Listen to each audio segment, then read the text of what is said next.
ధ్యాయామి అంటే నువ్వు ఇలా ఉంటావు అని నేను ధ్యానం చేస్తున్నాను అని దాని అర్థం.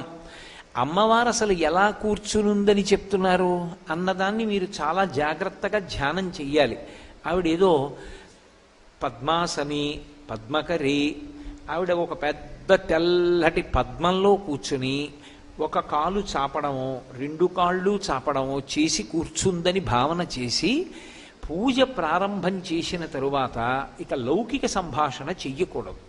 వ్రతభంగంబు అంటారు. వ్రతం చేస్తాను అని నీళ్లు ముట్టుకుంటారు. అంటే ఎప్పుడైనా ఒక కార్యక్రమాన్ని ప్రారంభం చేసేటప్పుడు, భగవత్ కార్యాన్ని మొదలుపెట్టేటప్పుడు మొట్టమొదట పూజ చేస్తున్నాను అని నీళ్లు ముట్టుకుంటారు. ఆ వ్రతం ప్రారంభం చేస్తున్నాను అని గుర్తు. దానికి ముందు దేశకాల సంకీర్తనం ఉంటుంది.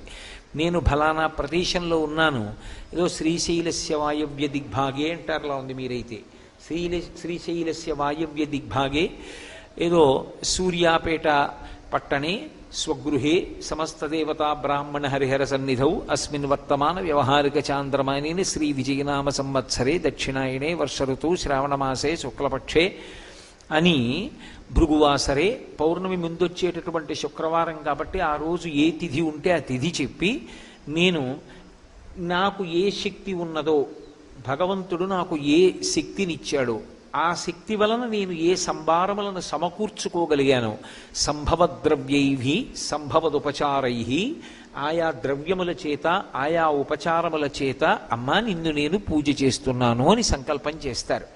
ఈ సంకల్పం చేసే ముందు వరలక్ష్మీ వ్రతంలో ఒక ప్రధానమైనటువంటి నియమం ఉంటుంది.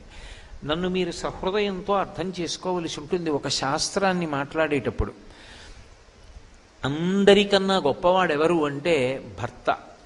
సీతమ్మ తల్లి రామాయణంలో ఒక మాట అంటుంది, దీనోవా రాజ్యహీనోవా యోమీ భర్త సమీ గురు తం నిత్యమనురక్తాస్మి యథారూపాం సువర్చల అంటుంది. భర్త దీనుడు కానివ్వండి, రాజ్యహీనుడు కానివ్వండి, యోమే భర్త సమీ గురువు. గురువు అంటే గురువు అని కాదు దాని అర్థం. గురువు అంటే బరువు అని. విశిష్టమైనటువంటి వ్యక్తి, దైవం ఆయన. అటువంటి ఆయన యొక్క అనుమతిని తీసుకుని పీట మీద కూర్చోవాలి. ఎందుకంటే సాధారణంగా పెళ్ళైన తరువాత దంపతులుగా కూర్చుని చేస్తారు. ఆడవారు ఒక్కరూ కూర్చుని వ్రతం చేస్తున్నారు అంటే అలా కూర్చునే ముందు దానికి భర్త యొక్క అనుమతి ఉండాలి. ఆయనే కదండి అన్నీ తీసుకొచ్చారు, ఆయనే కదా వరలక్ష్మీ వ్రతం చేయించుకోమన్నారు, మళ్ళీ ఆయనకి నమస్కారం చేసి కూర్చోవడం ఏమిటండి అని అనుకోకూడదు. భర్తకి నమస్కారం చేసి భర్త చేత అక్షతలు వేయించుకుని కూర్చోవాలి. స్కాంద పురాణంలో దీనికి సంబంధించి